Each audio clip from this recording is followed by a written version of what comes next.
Dios les bendiga, mis amados hermanos. Una vez más estamos reunidos con el propósito de adorar y de glorificar al Señor nuestro Dios. Dios es muy claro en su palabra. Eso es lo que más me gusta de toda la escritura. Tan claro es el Señor, y tiene que serlo, que no hay persona alguna que se vaya a poder parar delante de la presencia del Señor y poner como excusa el que no comprendió las escrituras. Él la dejó muy clara, la dejó en todos los idiomas del mundo. Este es el libro más traducido a los idiomas del mundo. Nos dejó a su Santo Espíritu, que no solamente es el autor, sino también el intérprete de la escritura. Así que, mis amados, nosotros no tenemos excusa. Lo único que nos resta es, como hijos obedientes, ir a la palabra con el propósito de ser edificados por la misma. La semana pasada el Señor trajo un tema muy valioso para cada uno de nosotros, lo cual era el precio de nuestra salvación, el precio de la redención. ¿Cuánto costó esa redención? Ese precio, mi amado, nosotros lo sabemos, fue un precio muy alto. No solamente costó la vida de nuestro Señor Jesucristo, sino también la de muchos hombres y mujeres que lo dieron todo solamente por la esperanza de la redención de las almas de ellos. Por la esperanza. La Biblia dice en el libro de Hebreos que ellos no alcanzaron a recibir lo que esperaban. Ellos simplemente hicieron todo por la esperanza de algún día llegarlo a recibir. Nosotros somos benefactores de un pacto mejor. A nosotros ya nos queda la evidencia de que eso que ellos esperaron llegó y se cumplió. Así que, mi amado, al mismo tiempo de que tenemos la certeza de que la palabra de Dios es verdad y ha sido dada por cumplimiento, al mismo tiempo nos queda la grande responsabilidad entonces de no ignorar las escrituras, de no dejarlas pasar por alto. Por el contrario, tenemos entonces que sujetarnos a la palabra del Señor. Como buenos hijos amados de Dios que somos, se supone entonces que la duda es algo que tiene que salir fuera de nuestras vidas. El sacrificio de estos hombres y mujeres, incluyendo a nuestro Señor Jesucristo, es lo que a nosotros nos sostiene en la fe. Y por medio de sus acciones y su testimonio escrito, ahora nosotros entonces podemos creer confiadamente en la palabra del Señor. Ya no hay lugar para equivocación, no hay lugar para dudas. Ellos lo creyeron, Jesucristo lo confirmó. Con tal certeza, mis amados, ¿cómo nosotros no deberíamos caminar en este mundo cristiano? Piénselo por un instante. Esto es para que nosotros anduviéramos constantemente con temor y temblor delante del Señor. Mas, sin embargo, Dios conoce al enemigo de nuestras almas. Él sabe cuál es el trabajo de él y el propósito de él. Por eso, claramente por parte del Señor, a través del Espíritu Santo, nuestro hermano Santiago nos trae una advertencia en la Escritura. Santiago capítulo 4, verso 4 y 5. Dice la palabra del Señor: oh almas adúlteras. Perdón un segundito. ¿Qué es adulterio? Para que entendamos a quién se está refiriendo. ¿Qué es adulterio? Una relación fuera del matrimonio. O sea, alguien que ya tiene un compromiso, ya tiene un pacto sellado, está teniendo una relación por fuera de ese pacto. Eso es adulterio. El adulterio lo único que trae es condenación, muerte, automáticamente. Ahora, la advertencia es a aquellas almas que son adúlteras, personas que piensan que están en el Evangelio, que están en el pacto con Jesucristo, están sellados por la gracia, por el Espíritu Santo, pero entonces quieren mantener una relación con el mundo. Mira lo que les dice: ¿no sabéis que la amistad del mundo es enemistad contra Dios?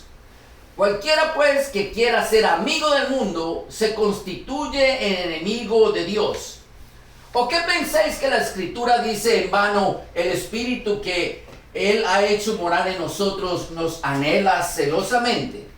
Miren esto. Cristo nos redime de este mundo. Hombres y mujeres dan su vida para testificar lo que Él hizo. Y ahora el Espíritu Santo, dice la Escritura, nos anhela a nosotros celosamente. Amado, con todo este testimonio, cuánto nosotros no deberíamos tener temor y cuidado en cómo nosotros nos relacionamos con el mundo y con las cosas que hay en el mundo. Porque el que ama al mundo se hace enemigo contra Dios. La pregunta que cualquiera pudiera tener, cualquier persona normal pudiera hacerse es, ¿pero por qué? ¿Por qué ser amigo del mundo es malo? ¿Por qué yo no puedo amar al mundo? ¿Cuál es el problema? Pues la Escritura también nos lo clarifica. Primera de Juan capítulo 2, verso 16. ¿Por qué? Pues porque todo lo que hay en el mundo, los deseos de la carne, los deseos de los ojos y la vanagloria de la vida, no provienen del Padre, sino del mundo. Y valga la pena aclarar que provienen del mundo, o sea, de quién es el dueño del mundo. Todos nosotros sabemos, primera de Juan 5:19, sabemos que somos hijos de Dios y el mundo entero está bajo el maligno. O sea, que es el maligno, literalmente. Por esa razón nosotros no podemos tener una amistad con el mundo. Porque en este momento, por ahora, el mundo le pertenece al maligno. ¿Qué pasa si yo ignoro esto? Con todo y que la Biblia lo dice, ¿qué pasa si yo lo ignoro y amo al mundo? Veamos los versículos anteriores, el versículo que le sigue. Primera de Juan 2, el verso 15 y el verso 17. Dice Juan, no améis al mundo, ni las cosas que están en el mundo. Mire la razón, si alguno ama al mundo, el amor del Padre no está en él. Pues esa es la razón. ¿Y cuál es la consecuencia? Verso 17. Y el mundo pasa y sus deseos, pero el que hace la voluntad de Dios permanece para siempre. Amen. Qué clara y específica la palabra con respecto a eso. No solamente nos dice a quién le pertenece el mundo, sino cuál es el problema de amar al mundo. Cuáles son las consecuencias. Consecuencias malas y consecuencias buenas, ¿no? Porque hay una consecuencia buena. Si yo no amo al mundo, entonces yo permanezco para siempre porque estoy en la voluntad del Padre. La voluntad del Padre entonces es que no amemos al mundo. Hay una razón específica. Y es que el mundo está lleno y controlado no solamente por el maligno, sino por sus demonios. Espíritus sensuales que por sus sentidos engañan y pervierten todas las almas incautas.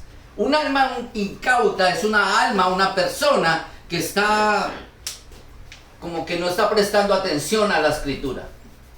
Como que cree en la Biblia, cree que saben de la Biblia, pero realmente no conocen la Escritura. Esa es un alma incauta, no está preparada. Entonces es más fácil para el demonio y para sus ángeles caídos atrapar a esas pobres almitas y conducirlas a la desobediencia al Padre Celestial. Los enamoran del mundo, los enredan en el mundo y los dejan en el mundo, haciéndolos enemigos de Dios, según dice la Escritura, contristando al Padre. El maligno, cuyo destino ya está preparado por el Señor. Miren esto, Juan 12:31. Ahora es el juicio de este mundo. Ahora el príncipe de este mundo será echado afuera. Este maligno ya tiene un destino preparado por Dios. Y Dios preparó ese destino porque él despreció, ignoró a Dios y a su palabra. ¿Y usted qué cree que le va a pasar a que haga lo mismo? El infierno es un sitio que no está diseñado para las almas, para los hombres. Pero muchos hombres van a terminar allá exactamente por sujetarse a este personaje. Algo que claramente Dios espera de nosotros es que seamos, présteme atención, plenamente conscientes de la obra que Él ha hecho en nuestras almas. Dios espera que tú seas consciente que Dios hizo con mi alma. Miren esto. Efesios capítulo 2, versos del 1 al 3. ¿Qué hizo Dios contigo y conmigo?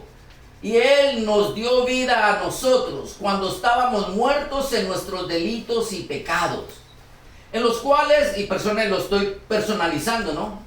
Anduvimos en otro tiempo según la corriente de este mundo, conforme al príncipe de la potestad del aire, el espíritu que ahora opera en los hijos de desobediencia, entre los cuales también todos nosotros estuvimos en otro tiempo, en los deseos de nuestra carne, haciendo la voluntad de la carne y los pensamientos, y éramos por naturaleza hijos de ira, lo mismo que los demás. Algo maravilloso hizo Dios por nosotros. Nos sacó de la condenación. Nos sacó de ese mundo. Un mundo de tinieblas donde se le daba la espalda a Dios, a su palabra, y se vivía en desobediencia. Por eso le llama hijos de desobediencia. Y perdóneme, ya lo he aclarado, quiero aclararlo una vez más. Un hijo de desobediencia no es hijo de Dios. O tú eres hijo de Dios o eres hijo de la desobediencia. ¿Quién es el desobediente mayor? Pues el diablo. Cuando habla de hijos de desobedientes, le está diciendo, ustedes son hijos del diablo. Y el Señor Jesucristo se lo dijo a los israelitas. Le dijo, hipócritas, ustedes son hijos de su padre el diablo, y los deseos de su padre ustedes quieren hacer. ¿Cuáles eran los deseos de ellos? Pues vivir aferrados, amarrados, agarrados a este mundo, amando y anhelando las cosas de este mundo y desobedeciendo a Dios y a su palabra. Si yo amo al mundo, amo a su gobierno y a su gobernante. Y está claro esto para nosotros. Claro, esto es bien claro para nosotros. Hoy en día, si tú ves cómo está el mundo caminando, en todas las facetas de la existencia del ser humano, la orden de Satanás es ignorar a Dios y a su palabra. Lo hacen con las escuelas, lo hacen en el trabajo, en todo sitio donde tú vayas, ya la gente no quiere que hablen de Dios. Se burlan de la palabra de Dios, se burlan de los hijos de Dios. Imagínate tú, si yo amo entonces al mundo antes que a Dios, no sería digno de ser llamado hijo de Dios. Si yo amo a Dios, entonces claramente no puedo amar a este mundo. No hay términos medios para Dios. O soy o no soy. O estoy o no estoy. O lo amo y lo respeto a Él y a su palabra, o amo el mundo y a quien lo gobierna. No hay un punto medio para Dios. Al principio lo leímos. Dice la escritura, oh almas adúlteras. Un adúltero es el único que piensa que puede sostener una relación fuera del matrimonio y todavía el pacto de matrimonio sea algo vigente. Una vez que tú rompes el pacto teniendo una relación por fuera del matrimonio, y perdón, empecé al revés, una vez que tú tienes una relación fuera del matrimonio, el pacto se rompe. Delante de los ojos de Dios está roto. Usted no puede tener las dos cosas al mismo tiempo. O tú estás en adulterio o tú estás casado. Por eso la escritura dice, sea honroso de todos el matrimonio y su lecho sin mancilla. Dios quiere que permanezcamos en el pacto, pero esto funciona también en el mundo espiritual. O tú eres un hijo de Dios y amas y eres fiel solamente a Dios, o desafortunadamente si estás en el mundo, entonces estás rompiendo tu relación con Dios. El pacto con Dios se rompe. Y sabe una cosa, Dios no tiene que sostener el pacto nada más porque tú lo pienses, lo digas. Él no tiene que mantener la promesa de llevarte al cielo si tú estás en fornicación espiritual, en adulterio espiritual.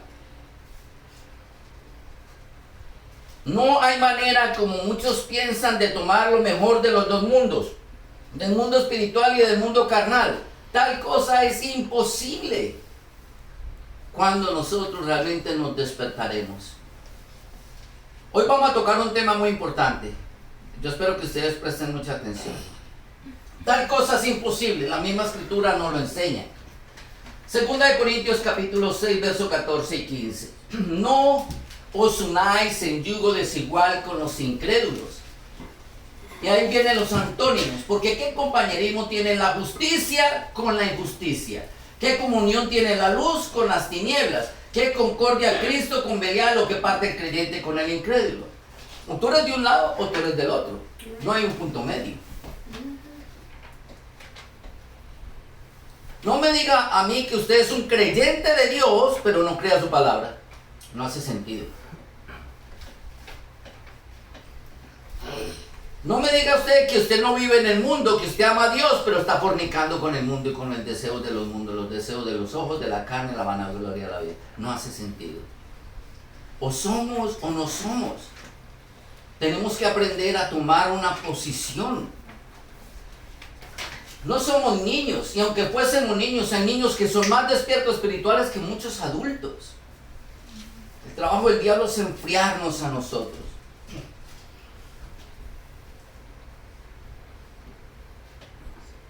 Algo nosotros vemos en la Escritura, y Jesús lo practicó muchísimas veces, la oración. Y Él hizo una oración muy importante por sus discípulos. Juan capítulo 17, verso 14 al 15. Orando Jesús al Padre, una de las oraciones más bonitas que hay, por favor léala en su tiempo.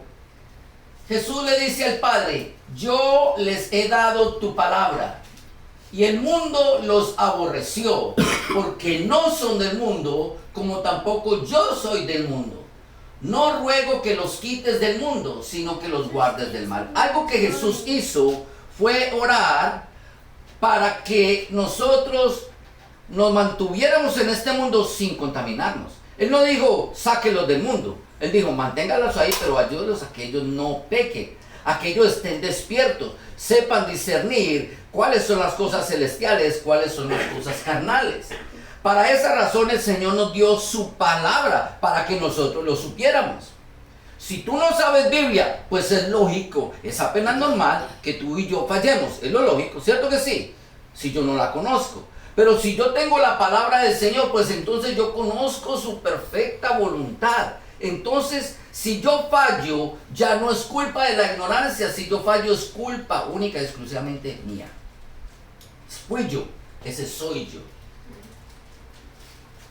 Él oró para que nos guardara del mundo. Mira esto. El mundo los aborreció porque no son del mundo. No son del mundo. Dios, estoy hablando acerca de nuestro Señor Jesucristo, consideró, por lo que Él conocía de sus discípulos, que ellos no eran del mundo. Mi pregunta es, ¿cómo Dios nos considerará a cada uno de nosotros? Pensémoslo. ¿Cómo Dios me considera a mí? ¿Cómo es mi relación con Dios? Si Dios mirara a mi vida, Él pudiera decir de mí, Él no es del mundo. El mundo lo aborrece a Él. O tendría que con vergüenza decir, no, Él amó más al mundo que a mí.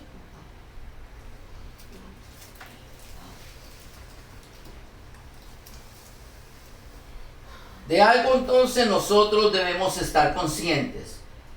Y es de si conocemos la palabra de Dios o no. De eso yo tengo que estar consciente. Ahora, si yo no conozco la palabra del Señor, entonces yo no lo voy a usar como excusa. No, es que yo no sé Biblia. No, ok, ya tú lo sabes. ¿Qué vas a hacer al respecto? Aprende palabra del Señor. Óigala. Algo se te va a quedar. La fe viene por el oír y el oír por la palabra del Señor. Oyéndola, algo se te va a quedar, que cuando venga el momento en que tú vas a fallar, porque el diablo te va a tentar, la palabra te va a redarguir y te va a despertar y te va a abrir los ojos y tú vas a tener que tomar una decisión. Porque cierto es que como hijos de Dios tenemos un enemigo. ¿Quién es? Satanás. Voy a decir quién es el enemigo. Mateo 26, 41. Velad y orad para que no entréis en tentación. El espíritu a la verdad está dispuesto, pero la carne es débil. Mi amado, el enemigo sí es el diablo, pero el primer enemigo, el más grande, eres tú mismo. Tu carne. Mi pelea es contra mí mismo todo el tiempo. En mi alma, en mi espíritu, yo quiero agradar al Señor con todas las fuerzas de mi corazón. Pero mi carne regularmente siempre es la que se opone. Me arrastra al pecado, me arrastra a las cosas del mundo, a los deseos de la carne, a la vanagloria de la vida, a los deseos de los ojos. Ese es el plan del diablo. Él sabe cuál es nuestra debilidad. Por eso el enemigo más grande que todos tenemos en común es nuestra propia carne. Algo que nuestro Señor Jesucristo quiere es que no nos escondamos del mundo. Si nosotros nos escondiéramos del mundo, porque ahora yo me convertí en un cristiano, entonces ¿cómo nosotros alcanzamos el resto de las almas del mundo? Mire lo que dice la Escritura. Si Dios no quisiera que nosotros nos juntáramos con los pecadores, era necesario que cuando tú y yo entonces hubiéramos llegado al Evangelio, hubiéramos sido levantados de una vez para el cielo. ¿Cierto que sí? Pero el Señor no hizo eso. El Señor, ¿dónde nos dejó? Aquí, en el campo de batalla, en el campo enemigo. ¿Por qué? Porque hay unas almas que hay que arrebatar al mundo. Ese es nuestro trabajo. Ir a arrebatar esas almas del enemigo. ¿Cómo esa gente llegaría al conocimiento de Jesucristo si nosotros no estuviésemos aquí? Ahora, esto no significa que yo tenga que establecer de nuevo una relación con el mundo. Yo ando en el mundo, pero no me contamino con él. ¿Me hago entender? Fácil de entender. Caminamos en el mundo, pero no nos contaminamos con él. Si acaso nosotros fallamos, que todos pecamos, dice la Escritura, pues abogado tenemos para con Dios a Jesucristo el justo. Confesamos nuestros pecados, nos apartamos de él. Eso es lavarnos nuestros pies, para no estar sucios, sino íntegros delante de la presencia del Señor. Si esto fuese así, claramente entonces entenderíamos que el mundo es el campo de batalla, no el destino de mi alma. A ver si me hago entender. Este mundo, este planeta, es algo que fue creado con el propósito de que yo aprendiera obediencia al Señor. Pero este no es el destino de mi alma. Este es un lugar de paso nomás, de educación, de formación, donde yo aprendo obediencia, sujeción, donde yo aprendo las limitaciones de mi carne y la pongo a servidumbre para poder entonces agradar al Señor. Cristo nos libertó de este mundo por medio de su obediencia. Y mire este regalo tan maravilloso. Estamos hablando de una época de regalos, ¿no? Romanos 5:8. Mas Dios muestra su amor para con nosotros en que aún siendo pecadores, Cristo murió por nosotros. ¡Qué regalo tan grande, mis amados! Habiendo nosotros ensuciado nuestras vidas en este mundo, con todo y eso, Cristo no puso una disculpa para decir, no, todos están muertos en delito y pecado, yo no los voy a salvar. No, sabiéndolo, entregó su alma por la salvación de la nuestra. Este es el regalo más grande que nuestro Creador nos haya podido dar. Morir por un pecador. ¿Ustedes piensan en esto de vez en cuando y de cuando en vez? Que aún en nuestra naturaleza pecaminosa, Dios no buscó una disculpa ni dio una excusa y con todo eso vino a morir por nosotros. Esto es algo maravilloso. Yo no sé si ustedes lo entienden. Si yo les dijera a ustedes que entreguen su vida para libertar a alguien, un asesino que esté metido en la cárcel, usted lo pensaría dos veces. Bueno, no hay un justo. Que si hay un justo, pues yo doy mi vida por él, no, porque es un justo, pero por un criminal que no tiene señas de arrepentimiento, que parece que no tiene corazón, mató a X número de personas, hizo tal cosa, yo dar mi vida por él. Pero Jesucristo nuestro Señor no escatimó. Él no miró nuestra condición pecaminosa, Él no lo hizo. Por el contrario, Él vio que si Él se entregaba, muchos de nosotros llegaríamos a sus pies. Entonces valdría la pena. ¿Qué amor más grande nos dio el Señor? Pero preste atención a lo que yo le voy a decir. Con un amor tan grande que Dios tiene por nosotros, demostrado de una manera tan cruel como lo fue el sacrificio de su propio Hijo Jesucristo, esto tiene que hacerme pensar a mí, y yo como alma no debería estar poniendo a Dios en competencia contra el mundo por mi amor. A ver si yo me hago entender. Yo debería aceptar el amor de Dios y no ponerlo a él en competencia con el mundo. A ver, ¿quién de los dos me ama más? Como poner a Dios a competir contra el mundo por mi alma. Si el mundo te ofrece, entonces yo te ofrezco más porque tu alma me interesa. Eso sería triste. Poner a Dios en competencia con el mundo. Y sabe una cosa, a veces lo hacemos. A veces nosotros volteamos a mirar a este mundo y nos enamoramos de las cosas de este mundo y ponemos y provocamos a nuestro Dios a celo con cosas terrenales, pasajeras, que no tienen valor alguno. ¿Qué dirá nuestro Dios a todas estas horas? Él no lo pensó para morir por nuestras almas. Éramos pecadores y con todo eso nos amó. No nos dio una excusa y nosotros a veces le damos excusas a Dios. Como si lo tuviéramos que hacer una competencia. Señor, si tú me amas como hizo Jacob antes de ser llamado Israel. Si tú me bendices, si tú me das, entonces tú serás mi Dios. Wow. Fácil criticar a nuestro hermano Jacob y nosotros. ¿Cuántos jacobitas no hay dentro de nosotros? Pero la escritura habla claramente a nosotros y nos dice Romanos 12:2. No os conforméis a este siglo, sino transformaos por medio de la renovación de vuestro entendimiento, para que comprobéis cuál sea la buena voluntad de Dios, agradable y perfecta. No nos conformemos a este siglo, o sea, a este mundo y a su oferta. Oferta que si la examinamos detenidamente, vamos a notar que por el contrario es en perjuicio de nuestras almas. ¿Qué hay que este mundo me pueda ofrecer que yo me pueda llevar para la vida eterna? ¿Qué hay? No hay nada. No hay nada. Por el contrario, todo es en perjuicio de mi alma.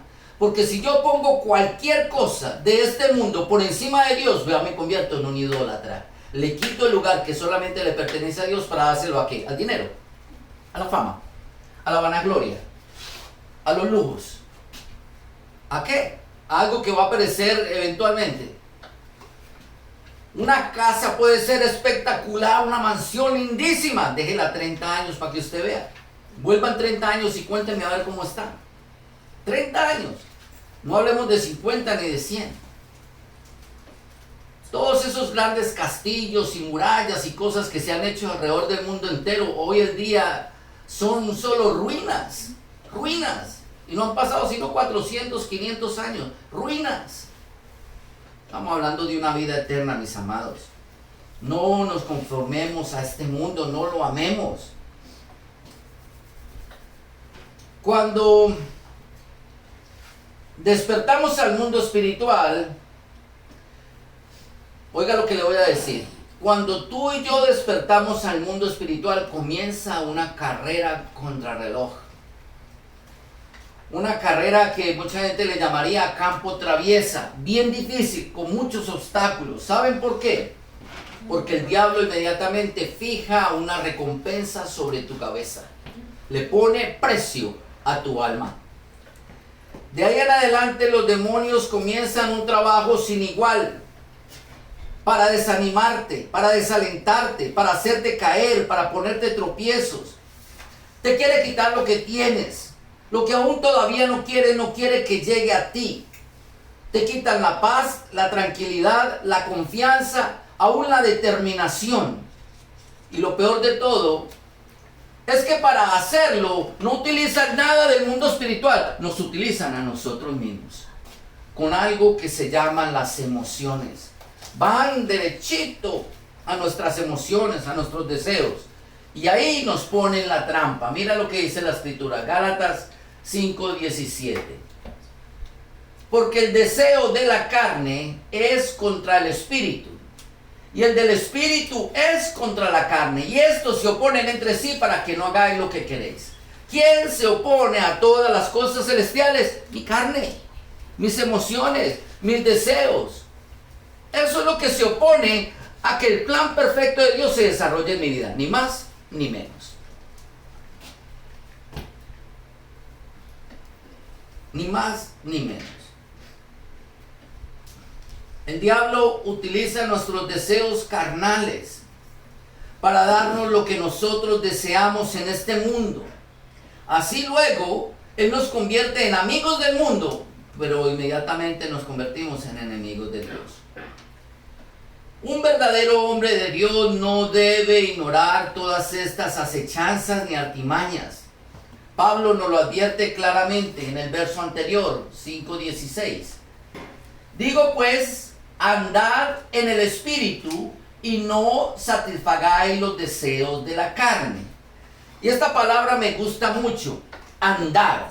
Andar es un verbo imperativo. Él no dijo, esténse quietos, o vayan por ahí al paso que ustedes quieran. Esa es la velocidad de ustedes. No, mis amados. Esa palabra andar es un verbo imperativo que implica ir a paso firme y resuelto. Yo sé lo que estoy haciendo, sé lo que Cristo hizo por mí. Yo voy a pelear en contra de esta carne. Yo voy a alcanzar mi salvación. Nada hay en este mundo que me ofrezca que pueda ser más grande de lo que Dios me va a dar en su presencia. No vale la pena. Voy a seguir a paso firme. A marchar a paso firme. Vienen pruebas, sí, mi cabeza tiene un precio, yo lo sé. Pero más grande es el que está conmigo. Vienen situaciones, sí, yo lo sé, pero el Señor siempre va a darme la salida. Porque Él es un Dios amoroso. Él no quiere que yo me pierda. Él quiere que yo salga adelante y esté delante de su presencia. Siendo un pecador, el Señor dio su vida por mí. Ahora que yo le pertenezco a Él, ¿será que habrá algo imposible para Dios? ¿Será que para Dios hay algo imposible de hacer por mí, sabiendo ya que mi alma está concentrada en amarle y servirle? Más fácil, mis amados. A veces los que ponemos a Dios por menos somos nosotros. Pero el Dios de nosotros es un Dios de poder. Pablo lo dice claramente, andad. Y es no andar en cualquier manera, es andar en el Espíritu.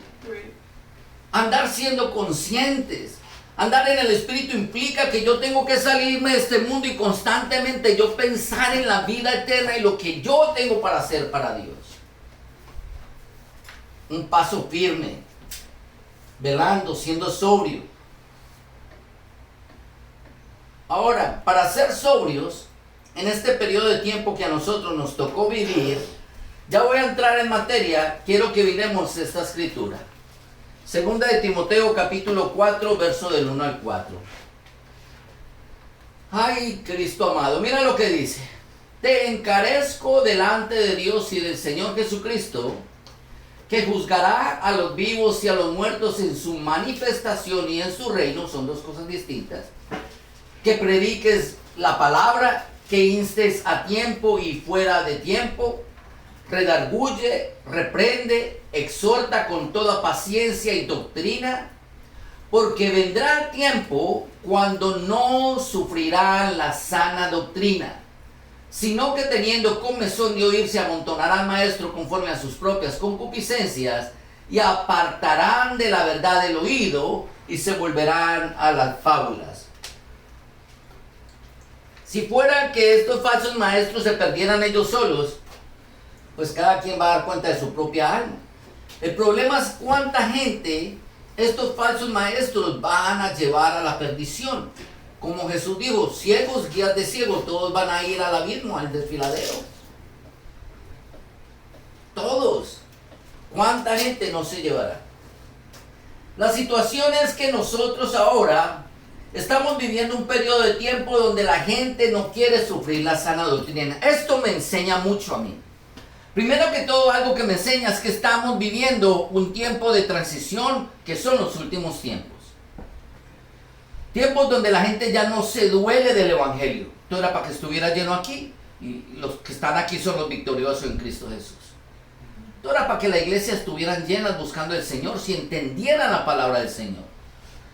Otra cosa es que la gente no quiere vivir la verdad bíblica. Cuando uno les enseña o les predica la verdad bíblica, se quieren ir porque eso es demasiado duro para mí. No, eso es duro para mí, eso no lo vive nadie. No, no, que no lo quieras vivir tú es una cosa. Pero lo vivimos, sí, hay muchos que lo vivimos. Y no es difícil y no es imposible. Sino que hay gente que obviamente se van a dejar llevar por las emociones. Son, como dice el cuento por ahí, son anestesiados. ¿Usted sabe cuál es el efecto de la anestesia? Te quitan el dolor y te adormecen. Ya no tienes dolor por la obra del Señor y te arrulla. ¿Ya? Puede venir Jesucristo mismo y no lo vas a ver, estás dormido. Le van a hacer una operación, ni cuenta se dan de qué fue lo que pasó, ni cuántas horas, ni cuántas personas, ni dónde estuvo. Nada. Eso hace la anestesia. Hay gente anestesiada espiritualmente. Y todo es porque mucha gente no quiere sufrir la sana doctrina. No se duelen por el Señor, no se duelen por la obra, no se duelen por el mundo espiritual. Por el contrario, ignorando las sagradas escrituras, corren desbocadamente al foso preparado por el diablo para sus almas.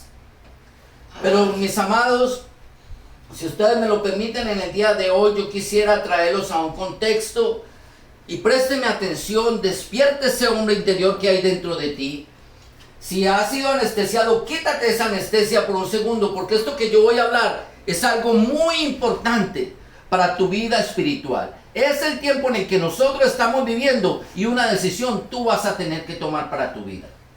En el libro de Apocalipsis, en el capítulo 2 y el capítulo 3, Jesucristo trae un mensaje para la iglesia apocalíptica, para esa iglesia que va a pasar durante el periodo de la tribulación. Obviamente ninguno de nosotros, confiando en el Señor, vamos a pasar por el periodo de la tribulación.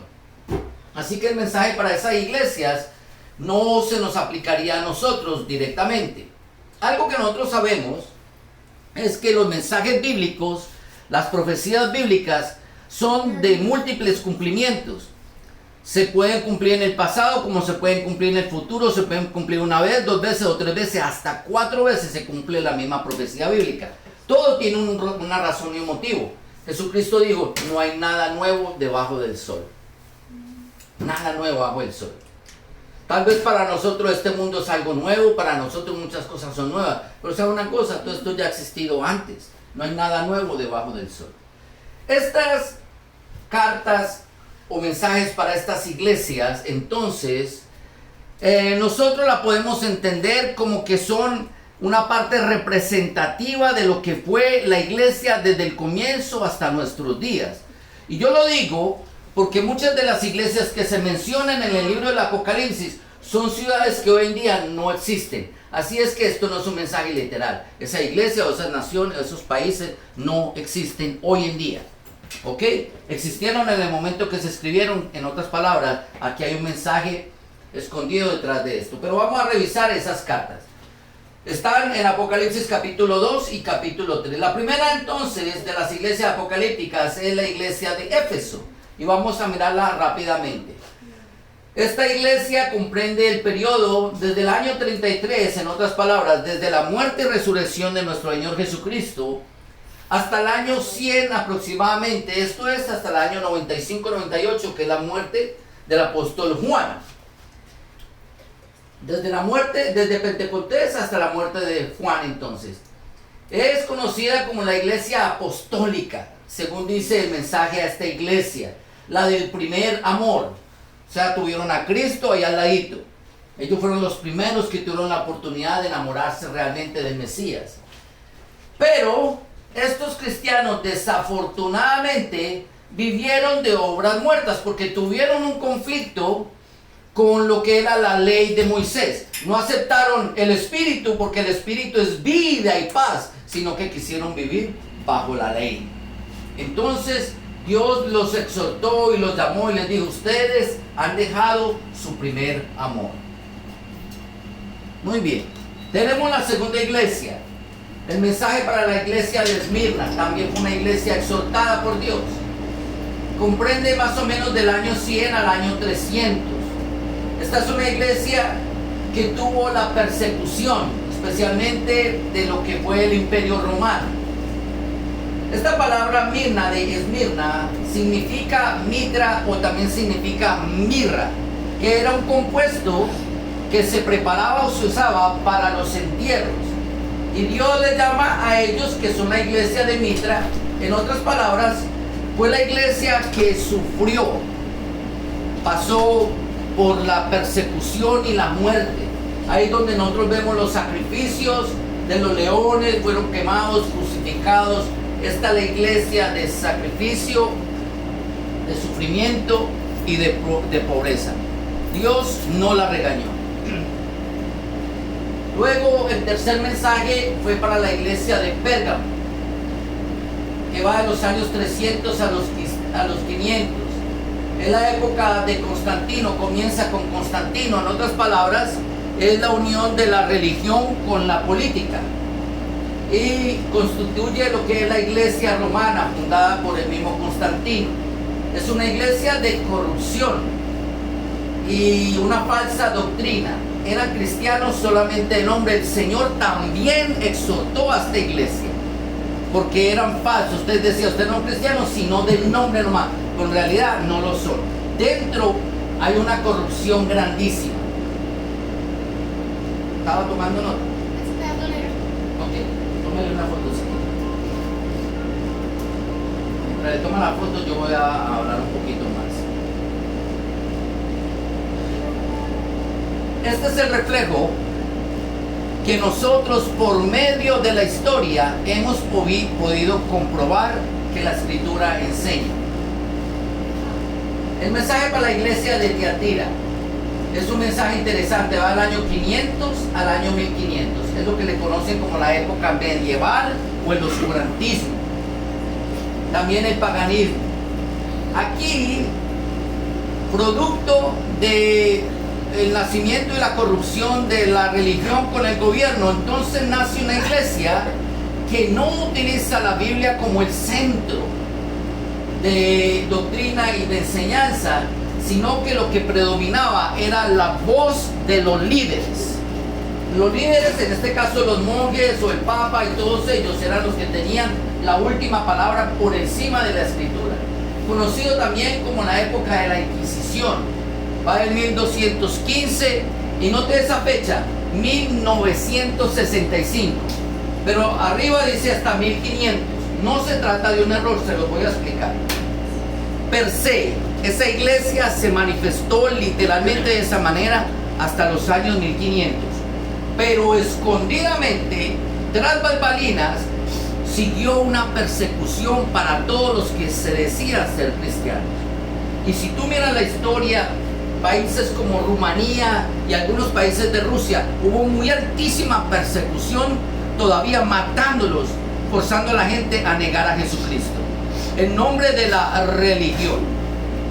Hasta el año de 1965, que el Papa Pablo VI le cambió el nombre de la Santa Inquisición y ahora le llamó la Congregación para la Doctrina de la Fe.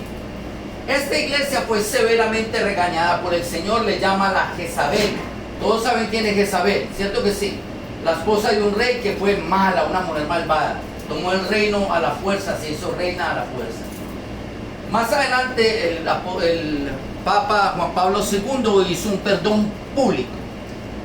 Pero per se, esta iglesia, la manifestación de la misma, va aproximadamente hasta los años 1500.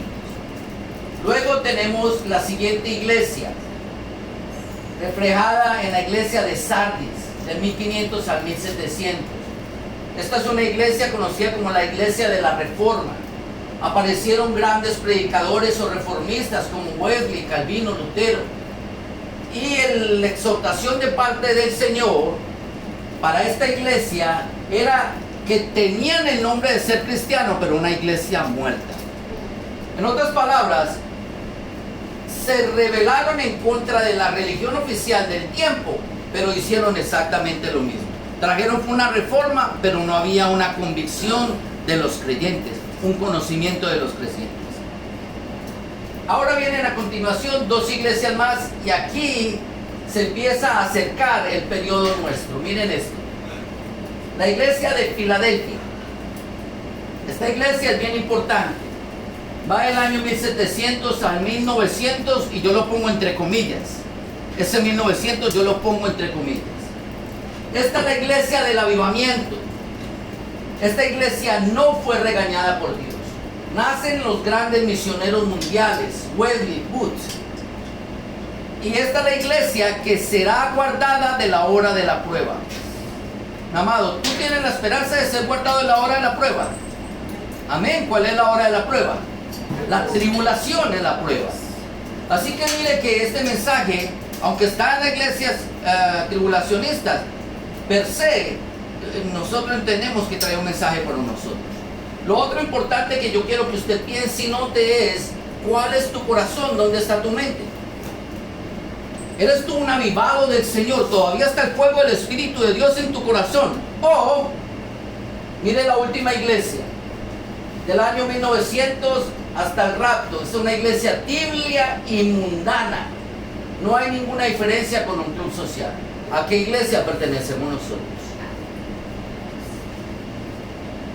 Comencé la predicación hablando de la amistad con el mundo, del amor al mundo. Si hay hoy en día personas que amen más al mundo que a Dios, ellos ya hacen parte de la iglesia de la Odisea. Qué triste.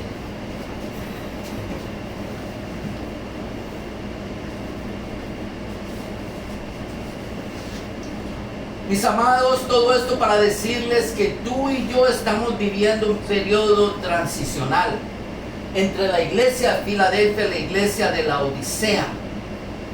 No porque ya hayamos pasado los 1900 me van a meter a mí en camisa de fuerza a decirme que yo pertenezco a una iglesia tibia. Yo no quiero ser un tibio en mi corazón. La Biblia es muy clara con respecto a eso. Yo sé qué le pasa a los tibios. Mi anhelo y mi deseo para tu vida, mi amado, es que seas una persona avivada en el Espíritu, que realmente el fuego de Dios esté en tu corazón constantemente, que seas consciente, que no le tengas temor a la exhortación. ¿Saben por qué la iglesia de Filadelfia fue una iglesia fuerte? Porque estos grandes predicadores se levantaron en contra del mundo a exhortar al mundo y su pecado. Y como exhortaban al mundo y su pecado, el Señor se glorificó. Entonces se hicieron los grandes movimientos evangelísticos del mundo. Déjenme decirles, los grandes movimientos evangelísticos. Movimientos grandísimos. Cosas que nosotros hoy en día casi ya no vemos. Estamos entrando en otro periodo. El mundo y la iglesia está siendo sacudido por ese club social, por lo mundano. Aceptan lo mundano, lo reciben y lo quieren meter como prácticas dentro de la iglesia. No, mi amado, hay que hacer un alineamiento, hay que hacer un trazamiento, una diferencia. Mi alma está en juicio, está en juego aquí. Tu alma está en juego. Nosotros no podemos tenerle temor a la exhortación del Señor, porque el padre que ama al hijo lo corrige. Hay que tener una diferencia, mi amado. Esta iglesia mundana participa de las cosas del mundo. Y lo peor es que la instituyen como parte del culto a Dios. Le hablan a las emociones, le cantan a las emociones, o le cantan al Dios que es el artista de ellos. Personas que quieren tomarse el show y la gloria que solamente le pertenece a Dios. Y a ti y a mí nos está tocando vivir este tiempo. Nosotros no podemos ignorarlo, porque hay una decisión que tenemos que tomar. ¿Qué yo voy a hacer? Si yo me hago amigo del mundo, me voy a convertir en un enemigo de Dios. Si yo me paro firme y radical, aunque me digan lo que me digan, yo tengo la esperanza de no ser regañado como no lo fue la iglesia de Filadelfia. Por el contrario, fue la única, yo diría la segunda iglesia que Dios la exaltó por lo que hizo. Dice la escritura: y será guardada de la hora de la prueba. ¿Cuál va a ser la posición de tu alma en esta hora, en este día? ¿Qué vamos a hacer? Pues la escritura, mi amado, nos da la respuesta para todo. Si esta es la verdad que se está viviendo hoy en día en las iglesias, de tratar de meter las cosas del mundo dentro de la iglesia y lo toman como una verdad, mira que dice la escritura. Segunda de Corintios capítulo 13 verso 8. Porque nada podemos contra la verdad, sino por la verdad, mi amado. Si usted quiere combatir esa mentira del diablo, lo único que usted puede hacer es ir a la palabra de Dios. Esta es la verdad. Esta te va a decir la verdad de la mente y el conocimiento de Dios. Présteme atención a lo que yo le voy a decir. ¿Cómo yo identifico lo falso de lo verdadero? Muy bien. Aquí en Estados Unidos, todos sabemos que el dólar es la moneda fuerte en el mundo, la moneda comercial. Y por mucho tiempo, muchos países estuvieron falsificando los billetes de 100, porque esa era la moneda comercial, se movía en el mundo. Ok. Entonces se llevaron unos agentes para entrenarlos, para identificar la diferencia entre un billete falso y un verdadero. Lo que ellos astutamente hicieron, muy inteligentemente hicieron, fue que a los agentes que iban a entrenar no le dieron puros billetes falsos de todas las partes del mundo, no. Todo el tiempo, por 3 años, los hicieron caminar solamente con billetes verdaderos. Eran billetes de verdad, pero los metían a lavar a la lavadora, los arrugaban, los quemaban, los metían debajo de la tierra, dormían con ellos, comían con ellos, almorzaban con ellos, pensaban en ellos, todo el tiempo con un billete verdadero. 3 años. ¿Qué de ustedes creen que pasó cuando ellos vieron el primer billete falso? Lo identificaron al mismo tiempo.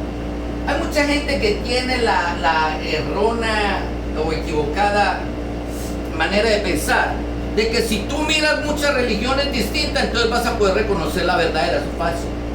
Llénate de la verdad, vive la verdad, comprende la verdad, conoce la verdad, entonces lo que no es verdad se va a caer de la mata. Lo vas a reconocer inmediatamente. Pero ¿en qué iglesia nosotros queremos vivir? ¿En cuál verdad nosotros queremos vivir? ¿En cuál periodo histórico nosotros queremos vivir? ¿A qué iglesia queremos pertenecer? A una iglesia fiel y verdadera que está avivada en el Espíritu, que predica la palabra de verdad, que la siente, que la vive, que la ministra. ¿O queremos meterlo del mundo para la iglesia y vivir como los del mundo, agradando a los del mundo? Una vez más, miremos esta escritura por segunda vez, Gálatas 5:17. Porque el deseo de la carne es contra el espíritu y el del espíritu es contra la carne, y estos dos se oponen entre sí para que no hagáis lo que queréis.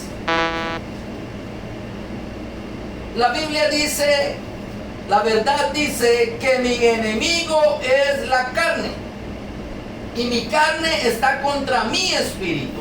Entonces hay algo que yo tengo que hacer, es pisar mi carne, caminando firmemente y ponerla al servicio del Señor, sin vacilación. Yo tengo que morir a las emociones y al deseo de ser entretenido, porque eso es lo que mucha gente busca hoy en día. Comezón de oír, no quieren sufrir la sana doctrina. Si se les exhorta, ay, me exhortaron, ay, a mí no me gusta que me exhorten, me gusta que me hablen a mis emociones, que es muy bonito, todo está bien, como dicen por ahí. No, mi amado, no todo está bien. Este mundo no está bien. ¿Tú quieres estar bien? Esté en Cristo Jesús, ahí entonces estarás bien. Morir a las emociones no es algo fácil, pero es algo que tenemos que hacer si amamos al Señor. Apocalipsis 3:16 dice, pero por cuanto eres tibio y no frío ni caliente, te vomitaré de mi boca. Y esta es la exhortación para la iglesia tibia, para la iglesia, la última iglesia, la de la Odisea. Para esa iglesia que ha tratado de venderse al mundo y de meter al mundo dentro de las cosas santas y sagradas. Les dice, ¿sabe qué? Ustedes son tibios. Quieren un club social donde los entretengan, donde les hagan un show de luces, de cosas. Pero esto va a traer una consecuencia. Van a ser sacados, vomitados del cuerpo de Jesucristo. Mire esto. Dios no hace acepción de personas. El que no tiene a Dios va a ser vomitado. Dios tiene una misma vara de medir para todo el mundo. Él nos mide a todos por igual. Él no va a poder medir a unos de una manera y otros de otra. ¿Saben por qué? Porque Él ya hizo el trabajo perfecto. Él ya lo hizo todo perfectamente. Gálatas capítulo 1, verso 4. Mira esto. hablando de Jesús, el cual se dio a sí mismo por nuestros pecados para librarnos del presente siglo malo conforme a la voluntad de nuestro Dios y Padre. Mire, mi amado, el propósito de Jesús haber muerto en la cruz no solamente fue quitar tus pecados, sino para sacarte de este mundo, sacar tu mente de este mundo, para que tu alma y tu corazón simplemente fueran o pusieran los ojos y toda la atención en las cosas espirituales, en aquel que lo dio todo por ti. Ese fue el propósito por el cual el Señor murió, para sacarnos de este mundo, porque Él sabe que este mundo nos va a llevar a la perdición. Es enemigo de Dios, dice enemigo contra Dios, no cualquier cosa, contra Dios. Pero Él ya hizo un trabajo perfecto. Filipenses 3:9 dice: y ser hallado en Él, no teniendo mi propia justicia, que es por la ley, sino la que es por la fe de Cristo, la justicia que es de Dios por la fe. Tenemos entonces que ser hallados en Él por la fe, no por la religión. Ser hallados por la fe, no por mis creencias. Ser hallados por la fe, no por mi tradición. Ser hallados por la fe, no por mi cultura o por mi conocimiento. Es única y exclusivamente por medio de la fe. Y fe significa creer. Acepta el regalo, créalo, ya lo hizo, ya está dado. ¿Cuán difícil puede ser esto? Pero tenemos una carne que se opone. Esa es la dificultad.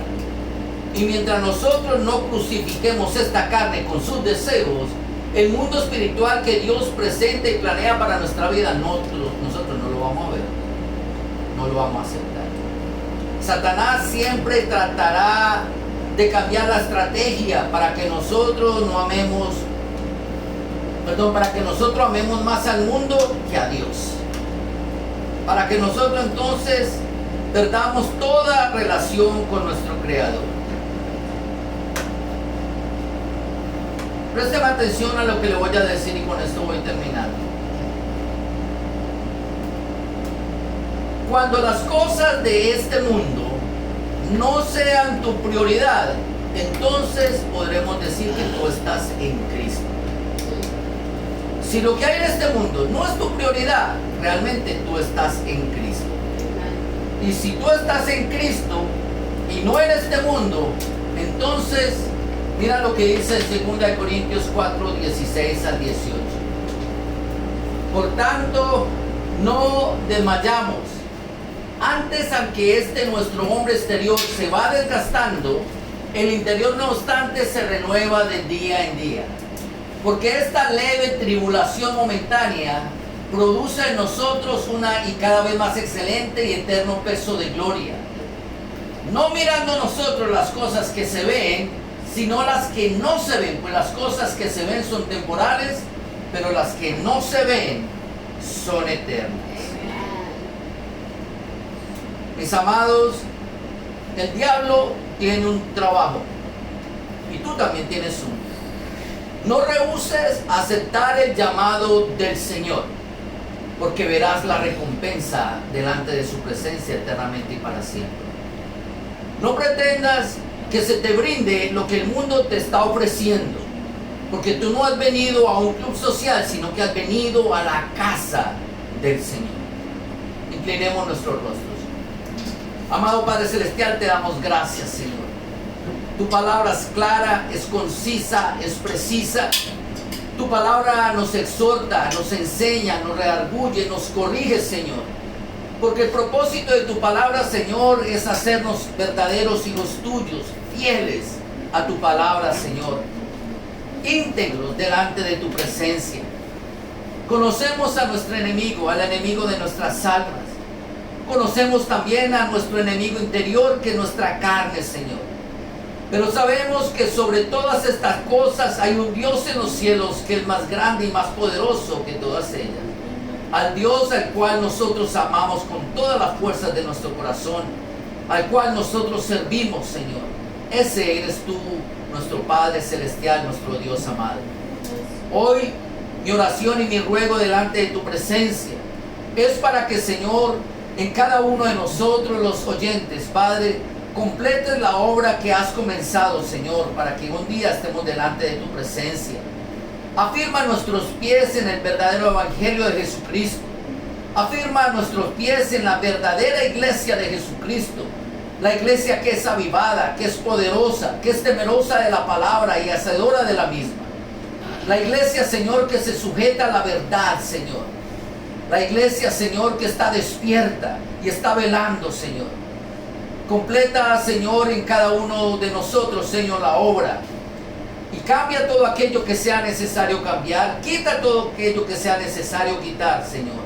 Porque lo que queremos es llegar a la estatura de un varón perfecto, lo cual es tu amado Hijo Jesucristo, Señor. En nuestras debilidades, Señor, te rogamos por perdón y por misericordia, Señor. Ayúdanos a estar prestos cada día más a tu palabra, a estar prestos, Señor, a obedecer tu palabra y a hacer tu voluntad, mi Dios amado. Bendice en esta hora a nuestros hermanos que no pudieron estar con nosotros. Que tu Santo Espíritu, Señor, les cubra y les guarde y les ampare. Que también les redarguye y les corrija, Señor, para que juntos todos, Señor, como un cuerpo, estemos delante de tu presencia un día no muy lejano, Señor.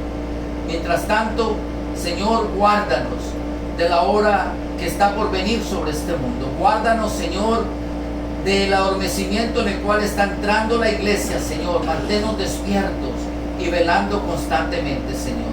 Todo esto te lo pedimos en el nombre poderoso de Jesús, y el pueblo de Dios dice: amén. Saludados los unos a los otros en el amor del Señor.